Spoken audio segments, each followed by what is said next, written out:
آج ہم E B L Pakistan company کے بارے میں تفصیل سے بات کریں گے کہ اس کمپنی کے کام کرنے کا طریقہ کار کیا ہے اور اس کے ساتھ کام کرنا، رقم انویسٹ کرنا اور منافع حاصل کرنا جائز ہے یا نہیں۔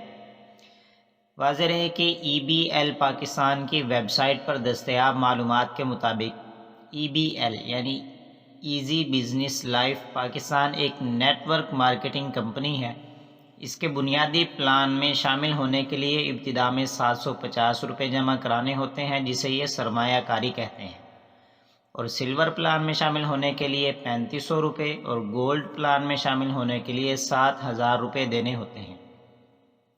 اس کمپنی میں شامل ہونے کے بعد مزید 2 افراد کو شامل کرنا پڑتا ہے اور پھر ان 2 لوگوں کو تیار کرنا ہوتا ہے، وہ مزید 2 افراد کو تیار کرتے ہیں،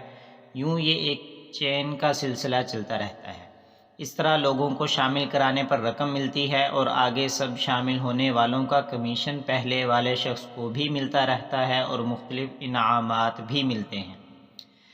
اس طریقہ کار پر دیگر بہت سی نیٹ ورک مارکیٹنگ کمپنیاں کام کر رہی ہیں۔ اس طریقے میں شرعی طور پر 3 بنیادی خرابیاں ہیں جن کی وجہ سے ایسی کمپنی میں شمولیت اختیار کر کے نفع کمانا درست نہیں۔ پہلی خرابی یہ ہے کہ اصل مقصد ممبر سازی کے ذریعے کمیشن در کمیشن کاروبار کرنا ہے، جو کہ جوئے کی نئی شکل ہے، اس لیے کہ ممکن ہے کہ بہت ممبرز مل جائیں اور یہ بھی ممکن ہے کہ کوئی نہ ملے۔ دوسری خرابی اس میں یہ ہے کہ اس کمپنی میں سرمایہ کاری کے عنوان سے جو رقم لی جاتی ہے، تو چونکہ یہ معاملہ شرعی اصولوں کے مطابق نہ شرکت کا بنتا ہے اور نہ ہی مضاربت کا، لہٰذا کمپنی میں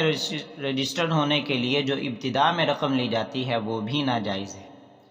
تیسری خرابی یہ ہے کہ نیٹ ورک مارکیٹنگ میں خرید و فروخت کے معاملے کے ساتھ اجارہ یعنی ایجنٹ بننے کی ملازمت یہ مشروط ہے، اس لیے ایسے عقد بیع اور عقد اجارہ کو 2 معاملوں کا مجموعہ کہہ سکتے ہیں اور یہ حدیث شریف کی روح سے ممنوع ہے۔ ترمذی شریف میں حضرت ابو ہریرہ رضی اللہ تعالی عنہ کی ایک روایت ہے کہ نہا رسول اللہ صلی اللہ علیہ وسلم عن البیعتین فی بیعۃ، کہ آپ صلی اللہ علیہ وسلم نے ایک معاملہ میں 2 معاملہ کرنے سے منع فرمایا ہے، لہٰذا مذکورہ کمپنی سے معاملہ کرنا، اس میں رجسٹرڈ ہونا یا کسی اور کو رجسٹرڈ کرانا جائز نہیں ہے، اس کے بجائے کسی حلال روزگار کی کوشش کرنی چاہیے۔